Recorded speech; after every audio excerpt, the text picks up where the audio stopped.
Good morning, everyone. My name is David Ellwood. I'm the Dean here at the John F. Kennedy School of Government, and welcome to the John F. Kennedy Jr. Forum. It is my very great honor to have you all here today for a special public address by Shinzo Abe, the Prime Minister of Japan. Welcome. I would like to acknowledge a number of our distinguished guests in the audience, Ambassador Caroline Kennedy, Jack Kennedy Schlossberg, and the Consul General of Japan, Tom Himiono. Please give them a warm welcome.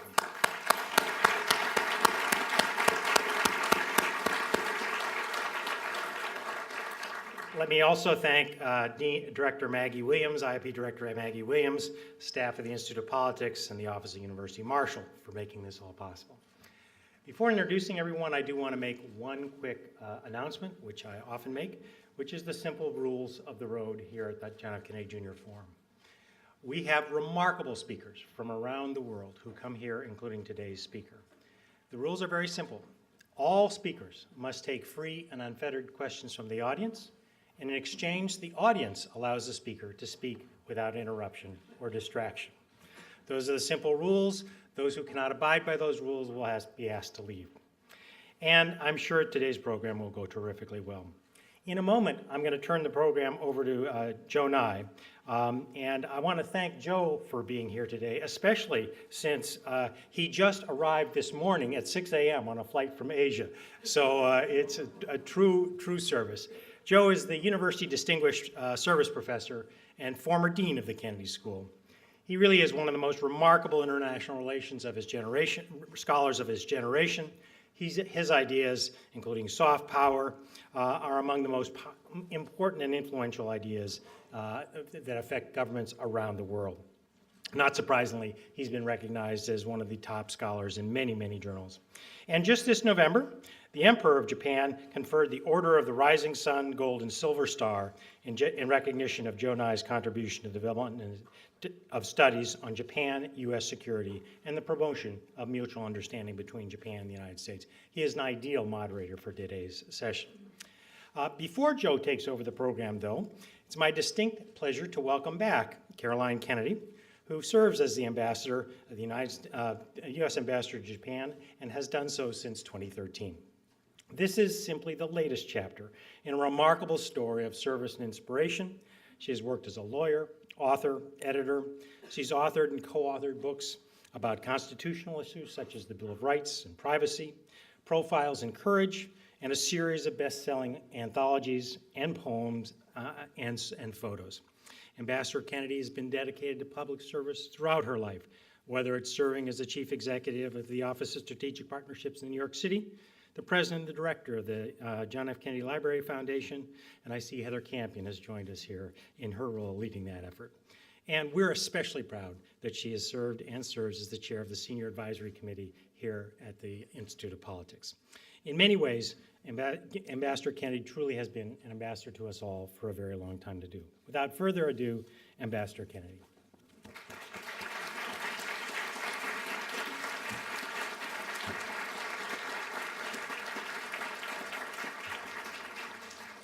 Good morning.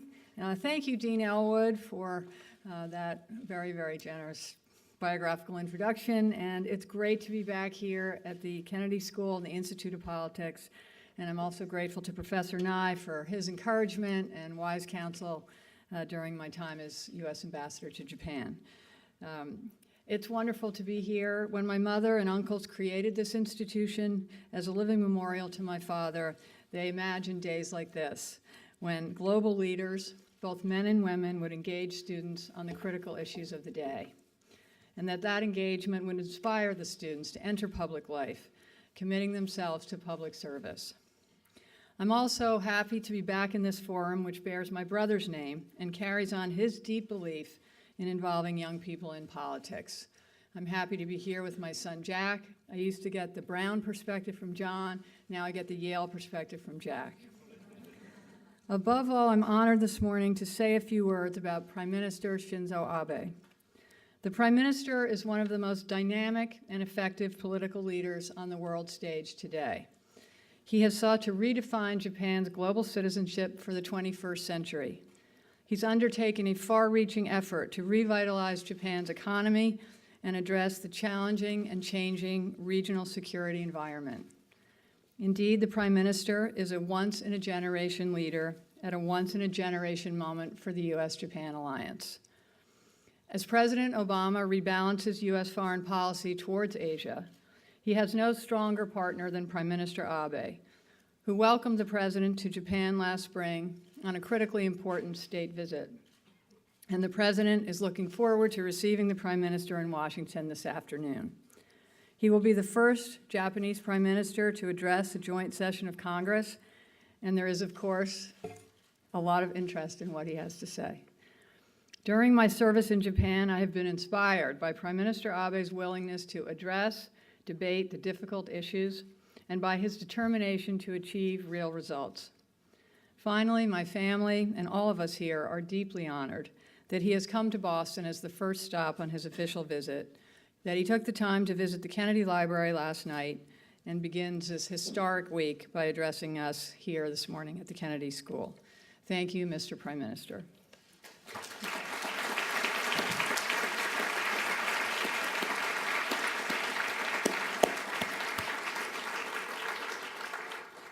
Thank you, Ambassador Kennedy, and it's nice to have you back here. Let me say what a pleasure it is for all of us here at the Kennedy School to be able to welcome Prime Minister Shinzo Abe to our midst. For many years, American policymakers in Washington would complain that they couldn't remember the name of the Japanese Prime Minister because it changed every 6 or 12 months. No longer. Everybody in Washington knows the name Shinzo Abe. Indeed, when I've been in Tokyo, people tell me this is one of the strongest prime ministers Japan has had. It's certainly in this century, but in the last half of the last century. He was first prime minister in 2006. At that time, he was the youngest prime minister, and the first prime minister born after World War II. He was elected in 2012 and re-elected by a landslide in 2014. So nobody is going to forget the name of this Japanese prime minister. But I should add one final detail before inviting him to speak. I can't think of any other Japanese prime minister who stood before the United Nations General Assembly and said, we have to do more for the role of women in Japan and in the world. This is quite a tribute for the man who is going to speak to us today. So welcome to the Kennedy School, Prime Minister Abe.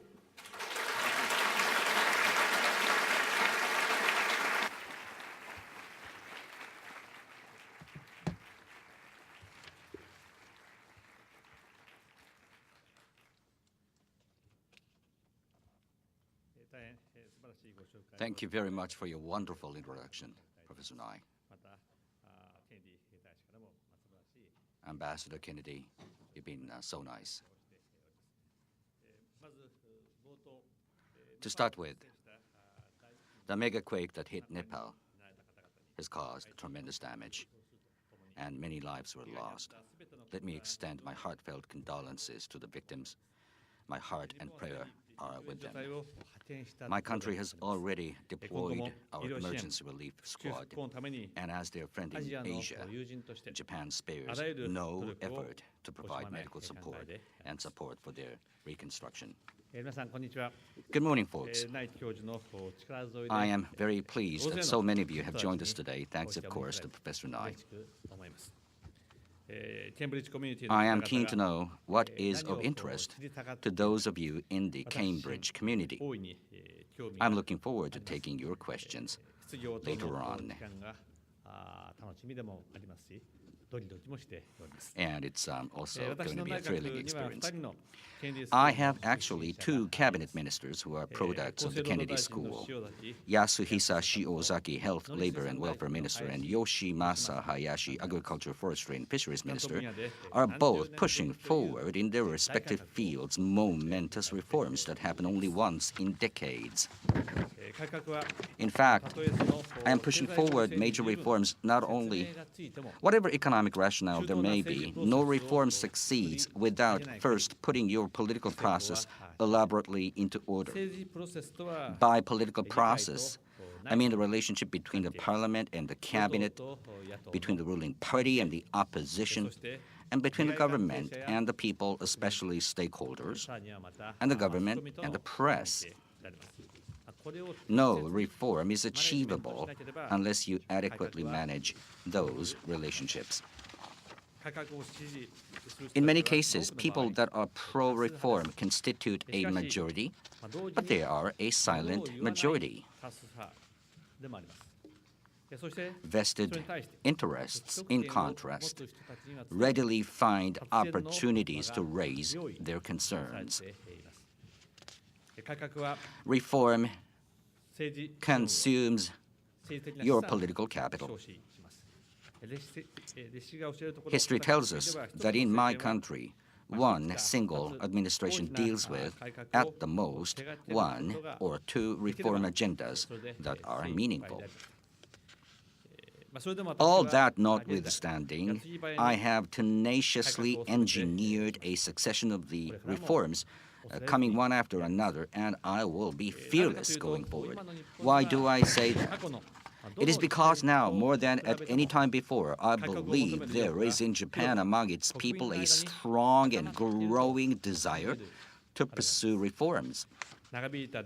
We've had prolonged deflation. Demand in the private sector has gone down as a result. So have private savings due to our aging demography, which has worsened the economy's macro balance. My role in these circumstances is to lead the nation to think of itself once again as the little engine that could.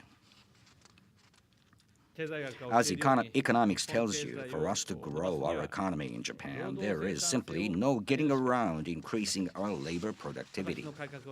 Whether my reforms are about engaging more female labor, infusing into Japan more foreign capital and knowledge, or the TPP, all of them are focused on a single target, namely revamping our way of doing things and making innovation flourish by changing die-hard business habits. It is my desire to foster young men and women who envisage their future in Japan with greater confidence. These young people will make the economy stronger, take on global issues, and as a result increase the nation's value as part of a virtuous circle. That whole process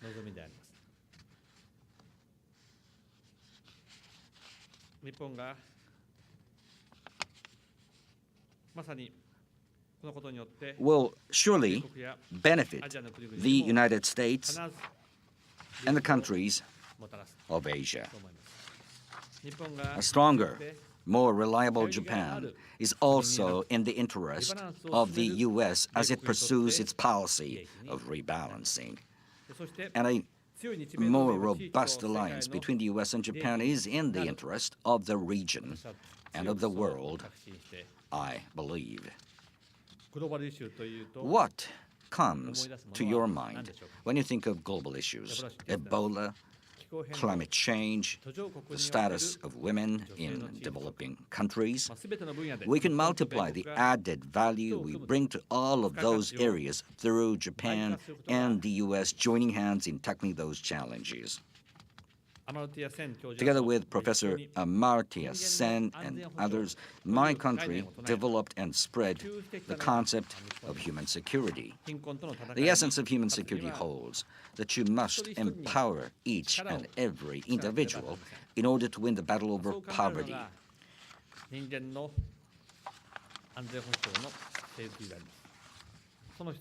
Human security also holds girls' education dear. When First Lady Michelle Obama was in Japan just recently, we announced that we would include the education of girls in our shared development agenda. Japan and the U.S. are also advancing their cooperation against disasters. In the Philippines and other Southeast Asian countries, for instance, the U.S. and Japan are working together to build local capacities for disaster relief and post-disaster reconstruction. The list goes on and on. I hold the view that the time has come for the U.S.-Japan alliance to derive value through our struggles with global issues. Before I conclude my remarks, let me add that, to my delight, some polls of late rank Tokyo among the most beautiful cities in the world. Tokyo, the host city for the 2020 Olympics and Paralympics, will become a place even more open toward the rest of the world. And all throughout Japan, you will find many other places, hidden gems, if you like, awaiting your visit. Japan, right in the middle of major reforms, is now making, I dare say, a quantum leap. Please do come and see it for yourself. I also want more students from Japan to come to Harvard. If I may say it again in closing, reform never comes without resistance. There will always be pressure from society to suppress it. Still, once you have reached a decision, after, of course, having given it rigorous thought, you must carry through on it. Reflecting on that as my own responsibility, I was led to remember what JFK left us. What is leadership all about? A young JFK answered that in the expression, grace under pressure. That's what I, too, hope to carry forward. Ladies and gentlemen, I will stop here now and take your questions. Thank you again, Professor Nye, for making these arrangements today. Thank you very much.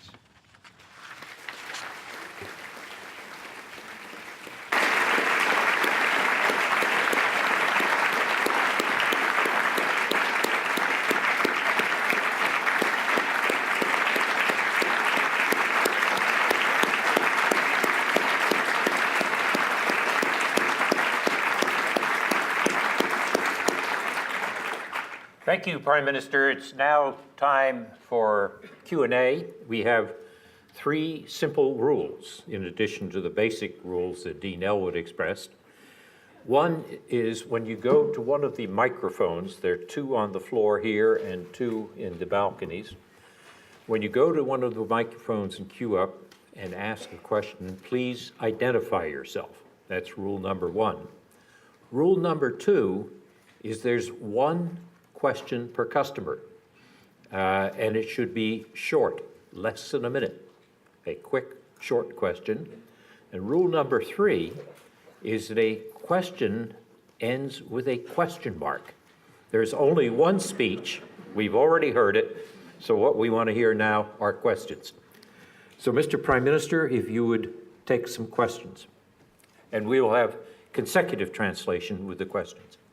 それでは質問を開始したいと思いますが、3つの基本的なルールがあります。マイクはフロアに、このフロアに2つあります。バルコニーに2つありますが、それを使って質問をするときにはご所属とお名前をおっしゃってください。これがルール1ですね。3つのルールのうちにもう1つのルールは質問をなさるときには1分以内ということで手短に、そして3つ目は質問はクエスチョンマークで終わってくださいと、もうスピーチはいただいたわけですから、スピーチをせずに質問をしてくださいということです。それではお願いいたします。Let me start to the left. 左側から始めましょう。Mr. Prime Minister, my name is Alex Yergin. I'm a joint student in the Harvard Kennedy School and Harvard Business School joint program. Thank you very much for speaking with us today. My question is on U.S.-Japan energy cooperation, and could you talk about the role of U.S. energy exports to Japan, both economically and also in terms of the broader strategic interests of the United States and Japan and the broader Asian region? アル・チャーガーでございます。ハーバードのケネディスクールとビジネススクールと両方に通っております学生でございます。日米のエネルギー協力について伺いたいと思います。日米のエネルギーの面での期待、これはそのアメリカから日本へのエネルギー輸出の観点から、また戦略的な関心事という観点からアメリカ、日本あるいは全世界的な戦略的な関心事という意味でその2つについて言及いただければと思います。現在、日本においては今までエネルギーの3割を担っていた原子力発電所はすべて止まっております。In Japan, what has accounted for 30% of our energy, that is, nuclear power plants, are now all out, have stopped operations. その中で、水力とか太陽光等の再生可能エネルギーは10% を切っております。And when it comes to hydropower or solar power, such renewable forms of energy account for less than 10%. 90% は化石燃料ということになるわけでありますが、石油の多く、またガスの多くはですね、中東の資源に頼っております。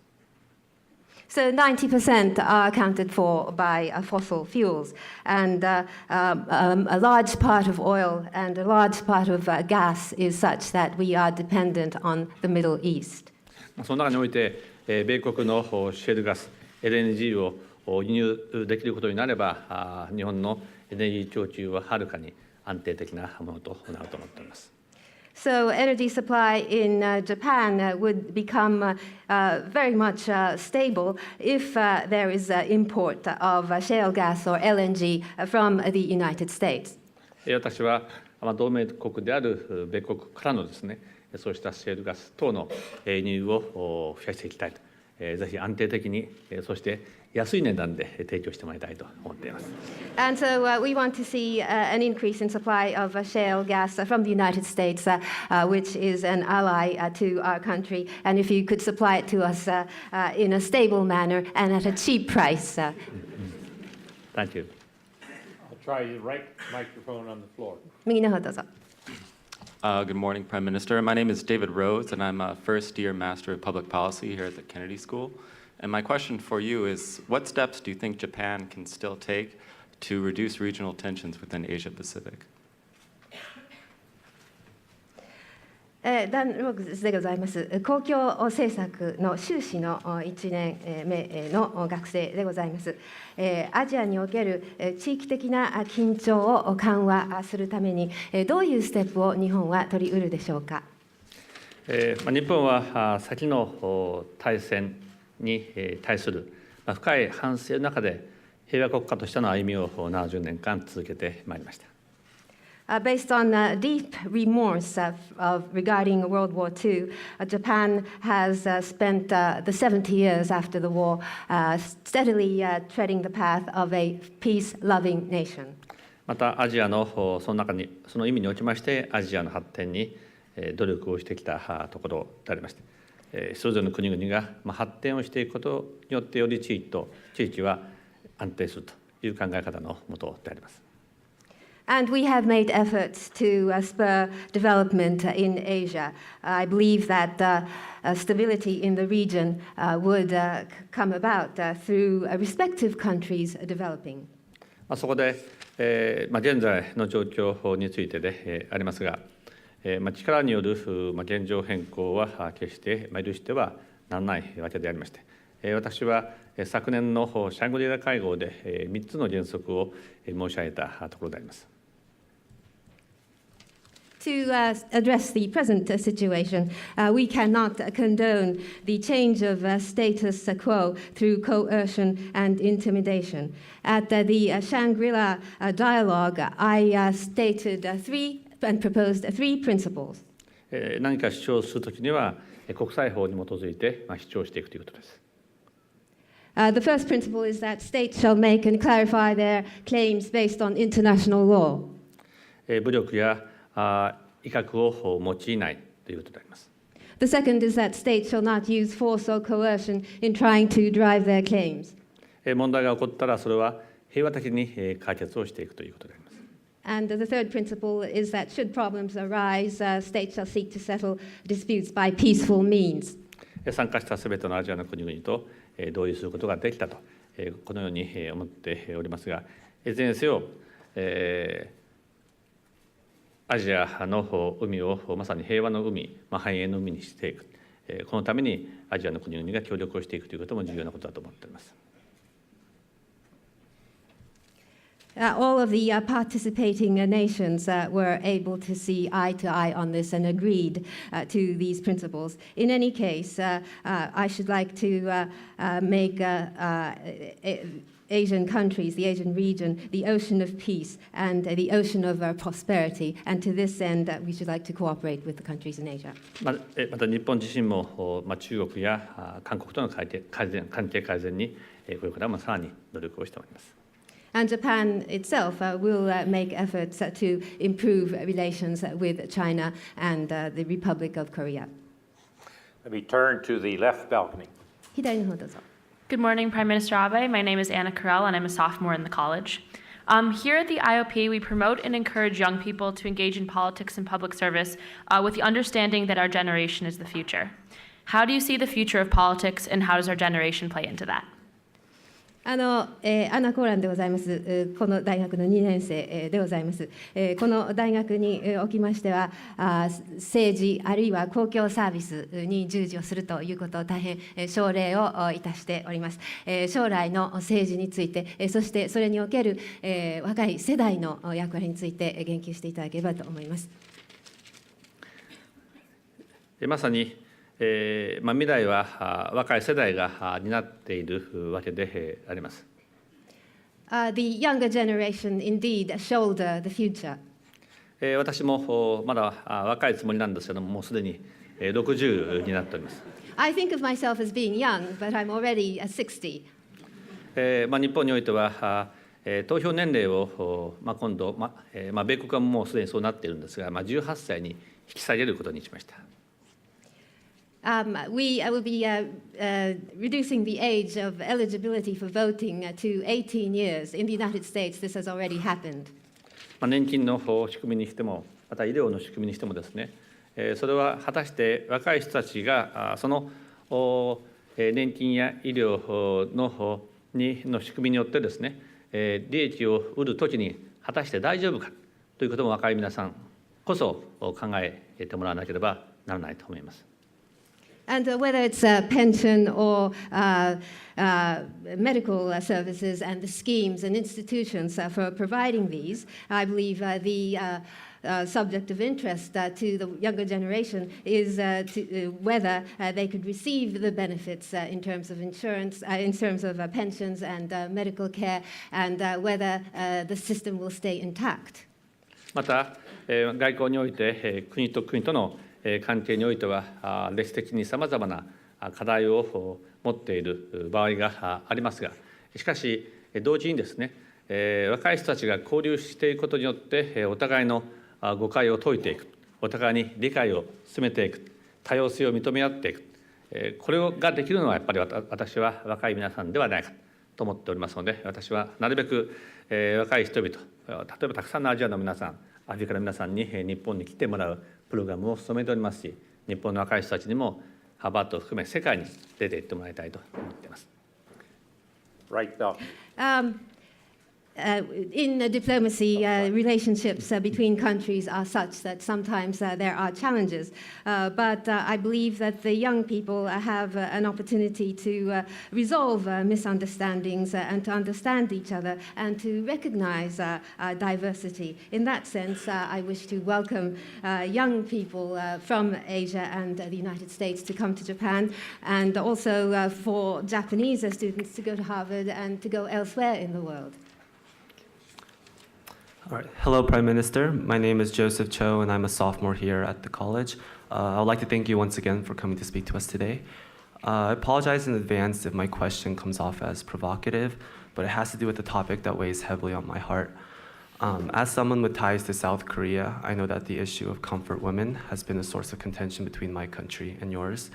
There is solid proof showing that the Japanese government and military were directly involved in the comfort women system, and Japan has even formally apologized for this in the 1993 Kono Statement. So my question is, in the face of all these facts, do you still deny the Japanese government's explicit involvement in the subjugation of hundreds of thousands of women into coerced sexual slavery? Thank you.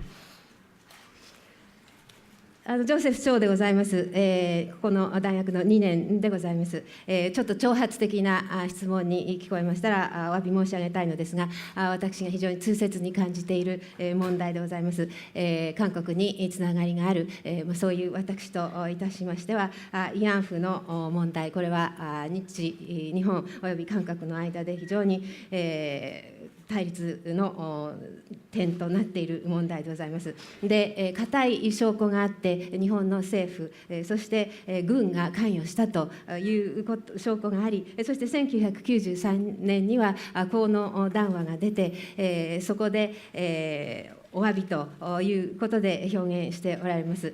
でも、それでも政府および軍が関与したということを首相は否定なさるのでしょうか。そして何百人、何千人という女性が性的奴隷として強制的に連行されたということを否定なさるのでしょうか。慰安婦問題については、人身売買の犠牲となって施設に尽くしがたい思いをされた方々のことを思うと、今でも私は胸が痛います。この思いは歴代の首相の思いと変わりはありません。When it comes to the comfort women issue, my heart aches when I think about those people who were victimized by human trafficking and who were subject to immeasurable pain and suffering beyond description. On this score, my feeling is no different from my predecessor prime ministers. この談話については継承するということは今まで何回か申し上げてきたわけでございますが、このような立場から日本はこれまで慰安婦の方々の現実的救済の観点からさまざまな努力を積み上げてまいりました。Several times in the past, I have had the occasion to mention that I will uphold the Kono Statement. So from such a standpoint, Japan has made various efforts from the perspective of offering realistic relief for the comfort women. 20世紀にはひとたび紛争が起こると女性の人権、名誉が深く傷つけられた時代でもありました。21世紀はそういう世紀にしてはならない、時代にはしてはならないと考えています。In the 20th century, we have seen history where once conflict arises, women's human rights and honor are deeply wounded. We had such a history. In the 21st century, we should not make this a history which is akin to the 20th century. 昨年、私は国連総会において、紛争下での性的暴力をなくしていくために、日本はその先頭に立つというお話をさせていただきました。そして、UN Women をはじめとする国際的な枠組みに対しまして、2014年には1200万ドルの協力を行い、2015年には2200万ドルの協力を行っていくことといたしました。21世紀には女性の人権が守られる、人権が侵されることのない世紀にしていくと強い決意を持って日本も臨んでいきたいと思っています。At the UN General Assembly last year, in order to eliminate sexual violence in a conflict situation, I promised that Japan would stand at the forefront, leading the international society. the international framework, beginning with UN Women, are entities to which Japan has contributed in 2014 to the tune of $12 million, and in 2015, a decision has been made to contribute approximately $22 million. So we have very resolutely determined that in the 21st century, women's human rights should not be violated. Left. Now, forward. Good morning, Mr. Prime Minister. My name is Dhruv Goyal, and I'm a junior at Harvard College. I'm from Mumbai. My question is specific to BRIC nations, so Brazil, Russia, India, and China. What role do you envision Japan playing both economically and geopolitically with regards to these countries? I know you share a very special bond with our Prime Minister, Mr. Modi, and so I was just curious about that. 私、この大学の3年のドイルでございます。ブリックス諸国ですね、ブラジル、ロシア、インド、中国に関して、日本は経済的に、地政学的にどういう役割を果たしていかれるご所存なのでしょうか。特に私はムンバイから来ておりますが、私の国の首相、モディ首相とは大変近しい関係にあるというふうに理解しております。伺いたいと思います。ブリックスの国々、現在、それぞれ課題を持っていますが、世界の経済を引っ張っていく、その大きな可能性をそれぞれの国が秘めていると思います。The BRICS countries are such that each have their own specific issues, but they have the potential to be the traction for the world economy, being the drive for the world economy. 昨年、私はブラジルを訪問いたしました。日本とブラジルは伝統的にたくさんの日系人がいるということもあり、友好な関係を持っております。今、経済的な困難に直面をしていますが、この困難を必ず克服するであろうと期待をしています。Last year, I had the occasion to visit Brazil. We have in Japan strong ties with Brazil, there being many Brazilians of Japanese origin, and so we have a friendly relationship. They are beset with economic difficulties at the moment, but I am convinced that Japan will overcome Brazil will overcome these issues. ロシアにつきましては、このウクライナの問題について、ぜひ合意を実行していく中において平和的な解決をしてもらいたいと思います。With regard to Russia, I hope that at all costs they would reach agreement on the issue of the Ukraine and bring about a peaceful resolution. 同時に日本とロシアは戦後70年まだ平和条約が締結をされていないという状況でございますので、なんとか私はプーチン大統領との間で対話を進め、そう簡単ではありませんが、平和条約に向けて努力を進めていきたいと思っています。At the same time, 70 years after World War II, we have not concluded a peace treaty with Russia. And so I should like to somehow continue a dialogue with Mr. Putin, and I'm sure it's not easy, but I should like to make an effort to conclude the peace treaty. 中国については、まさに中国の発展は日本や世界にとっての大きなチャンスだと思っています。As for China, the development of China is a major positive for Japan and the world. 同時に中国の南シナ海や東シナ海における振る舞いに対して日本を含めアジアの多くの国々が懸念を持っているのも事実であり、軍事費の拡大についてもそうであります。At the same time, China's conduct in the South China Sea as well as the East China Sea are such that Japan and many countries in Asia are concerned. The same goes for militarism displayed by China. ぜひ地域の責任ある大国として平和的な台頭を進めて、平和的な台頭を求めていってもらいたいと思います。as a responsible major power in the region, I hope sincerely that it would find a peaceful answer to its challenges. そしてインドでありますが、最大の民主主義国家であるインドとですね、私は関係をさらに強い関係にしていきたいと思います。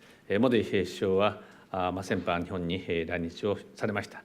何回か首脳会談、マルチの場でも行っておりまして、モディ首相の強いリーダーシップによってですね、インドが力強く発展していくことを大いに期待をしたいと思います。As for India, it is the largest democratic nation, and I wish to see relations strengthened between India and Japan. Prime Minister Modi has come to Japan, and I have had the occasion to engage in talks with him at multilateral fora many times. And under the strong leadership of Prime Minister Modi, I hope that India will achieve a very robust development, and I have great expectations of this. 経済だけではなくて、安全保障においてもインドとの関係を強化していきたいと考えています。And not only in the area of the economy, I wish to strengthen bilateral relations with India in the field of security as well. Right floor. Me. This is unfortunately going to have to be our last question. 残念ながら最後の質問です。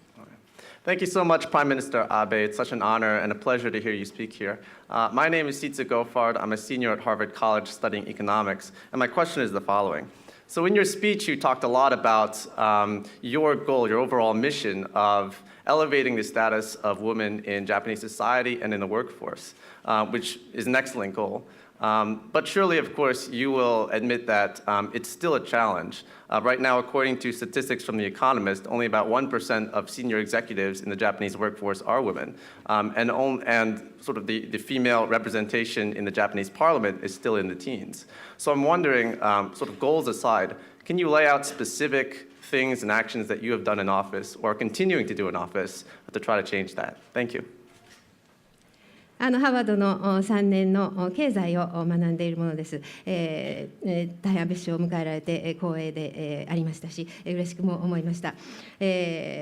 今ご発言の中でですね、女性の社会における、そして職場における地位を高めるということについていろいろと言及なさいました。ただですね、これはまだ大きな課題であるというふうに思っておりますし、ご自身も認められるでしょう。エコノミストの統計によりますと、上級幹部の職についている女性は 1% 以下、そして国会における女性の代表も非常に少ないということでございます。ですから目標はさておいて、具体的に何をしておられるんでしょうか。そしてこれからどういうことをしていかれるのでしょうか。まずですね、私自身ができることからスタートしておりまして、例えば、国家公務員の採用において、女性の幹部候補生を3割、各省で3割以上、今年採用いたしました。すべての省でそれを大きく超えてクリアしています。I am doing things, beginning with areas where I can make advances. With regard to the civil servants, I have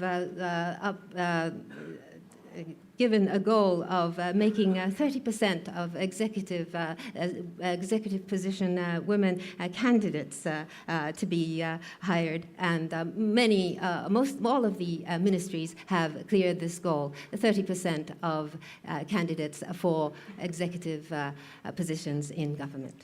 また確かにまだ女性の国会議員の数は少ないのでありますが、私の党において重要な役職は3つの重要な役職があるわけでありますが、安倍政権がスタートしたとき、この3つのうち2人を女性の役員を指名いたしました。Indeed, the number of women parliamentarians in the Diet or the Parliament is indeed very small in terms of number. But when the Abe government was elected, there are three major positions in the party, Liberal Democratic Party, and two of these three positions are now filled by women. また経済界も協力をしていただいておりまして、上場企業6年間で役員の数を6年間で90名やっと増やしたんですが、安倍政権ができて2年間で180名増えました。And we have cooperation from the economic circles as well. Among listed companies, they have taken 60 years to have 90 women directors. But with the election of the Abe administration, in 2 years, we have achieved 180. そういう意味においては、私の党においてもですね、そろそろ私のライバルとして女性が登場してくるという状況に備えなければいけないと思っております。So in that sense, I must be prepared for a women rival competing with me. また多くの企業にとってもですね、社会政策ではなくて女性が入ることによって企業の業績が上がっていくという認識を持ってもらいたいと思っています。And I would hope that the companies have the awareness that they are hiring women not because of social policy, but because hiring women would improve the corporate performance. And I would hope that they would have such a recognition. よく申し上げるのはですね、リーマンブラザーズがもしリーマンブラザーズではなくてリーマンブラザーズ&シスターズだったら潰れなかっただろうということがあります。I often say that had Lehman Brothers been Lehman Brothers and Sisters, they would still be around. Please join me in thanking Prime Minister Abe.